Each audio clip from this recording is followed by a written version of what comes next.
चलिए आज का फर्स्ट क्वेश्चन है,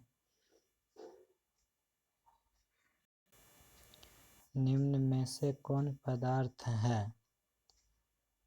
गंध, स्नेह, वायु, घृणा। तो यहाँ सही ऑप्शन है वायु। क्या होगा सही ऑप्शन? वायु। पदार्थ के बारे में हम लोग जानते हैं कि कोई भी वस्तु जो स्थान छेदता हो, जिसमें द्रव्यमान एवं आयतन हो तथा जो अवरोध उत्पन्न करे, पदार्थ कहलाता है।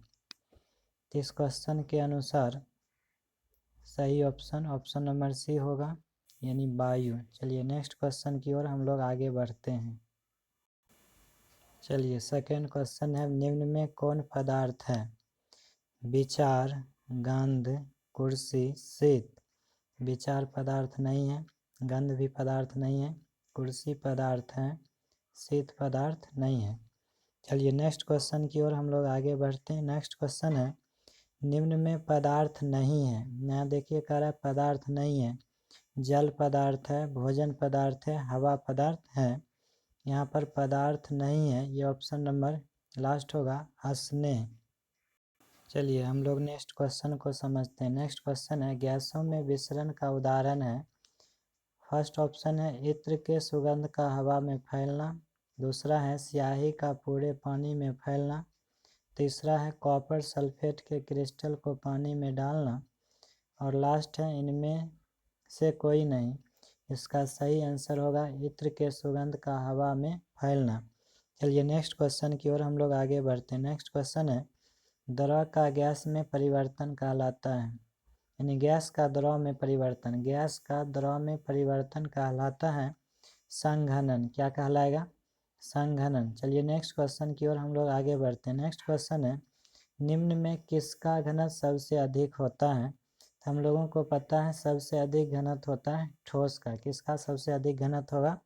ठोस का। ठोस का आकार और आयतन दोनों निश्चित होता है, द्रव का आकार अनिश्चित होता है, आयतन निश्चित होता है। गैस का आकार और आयतन दोनों अनिश्चित होता है। प्लाज्मा पदार्थ की चौथी अवस्था है, जबकि पदार्थ की पांचवी अवस्था बोस-आइंस्टाइन कंडेंसेट होता है। BEC ये पदार्थ की पांचवी अवस्था है। चलिए हम लोग नेक्स्ट क्वेश्चन की ओर आगे बढ़ते हैं। नेक्स्ट क्वेश्चन है, किस अवस्था में अणुओं की ऊर्जा अधिकतम होती है? चलिए कहा गया किस अवस्था में अणुओं की ऊर्जा अधिकतम होती है। तो अणुओं की ऊर्जा अधिकतम होती है गैस में और सबसे कम होती है ठोस में। चलिए नेक्स्ट क्वेश्चन की ओर हम लोग आगे बढ़ते हैं। नेक्स्ट क्वेश्चन है, किस अवस्था में अणुओं की ऊर्जा सबसे कम होती है? इसका सही आंसर होगा ठोस। यहाँ पर ये गलत लिखा हुआ है, इसको हम लोग समझेंगे ठोस। क्या समझेंगे? ठोस। और सबसे कम ऊर्जा ठोस में और सबसे अधिक ऊर्जा गैस में। चलिए नेक्स्ट क्वेश्चन की ओर हम लोग आगे बढ़ते हैं। नेक्स्ट क्वेश्चन है, पदार्थ की किस अवस्था में अंतराण्विक बल प्रबलतम होता है? चलिए सबसे पहले हम लोग समझते हैं, अंतराण्विक स्थान और अंतराण्विक आकर्षण बल एक दूसरे के व्युत्क्रमानुपाती होते हैं। ठोस में अंतराण्विक स्थान कम होता है, इसलिए अंतराण्विक बल सबसे अधिक होगा, यानी प्रबलतम होगा। और सबसे कमजोर बल होगा गैस में, क्योंकि अंतराण्विक स्थान बहुत ज़्यादा होता है। अंतराण्विक स्थान का मतलब हुआ पदार्थ के कणों के बीच पाए जाने वाले रिक्त स्थान को अंतराण्विक स्थान कहते हैं, जबकि पदार्थ के कणों के बीच लगने वाले आकर्षण बल को अंतराण्विक आकर्षण बल कहते हैं।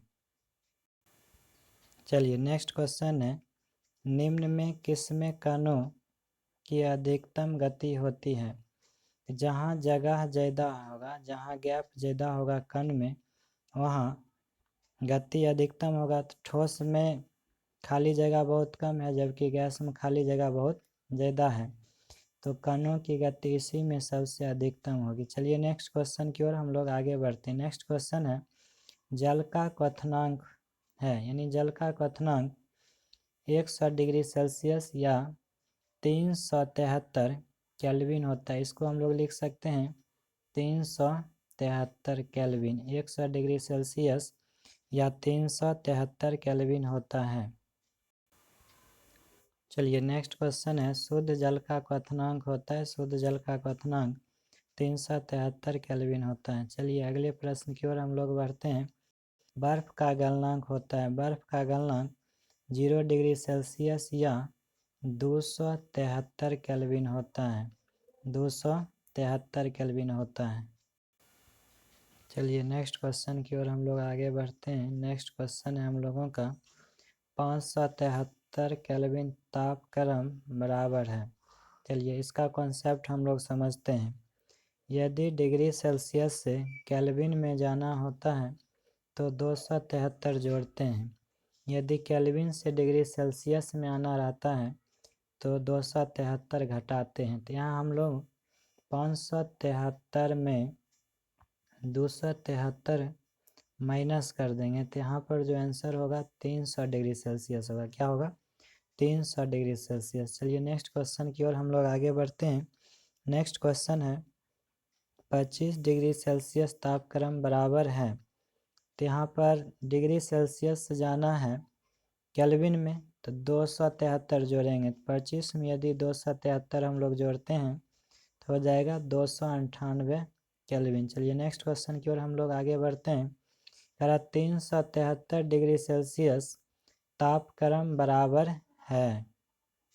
चलिए तो यहाँ पर डिग्री सेल्सियस से जाना है केल्विन में, 373 में 273 यदि हम लोग जोड़ते हैं तो हो जाएगा 646 केल्विन। कितना हो जाएगा? 646 केल्विन। चलिए नेक्स्ट क्वेश्चन की ओर हम लोग आगे बढ़ते हैं।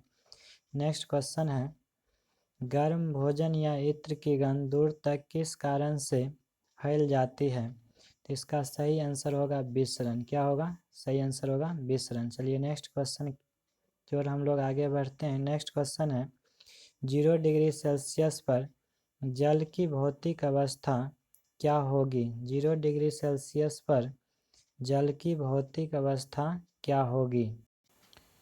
इसका सही आंसर होगा ठोस, क्योंकि 0 डिग्री सेल्सियस या उससे नीचे के तापमान पर जल बर्फ बन जाता है। क्या बनता है? बर्फ, यानी आइस।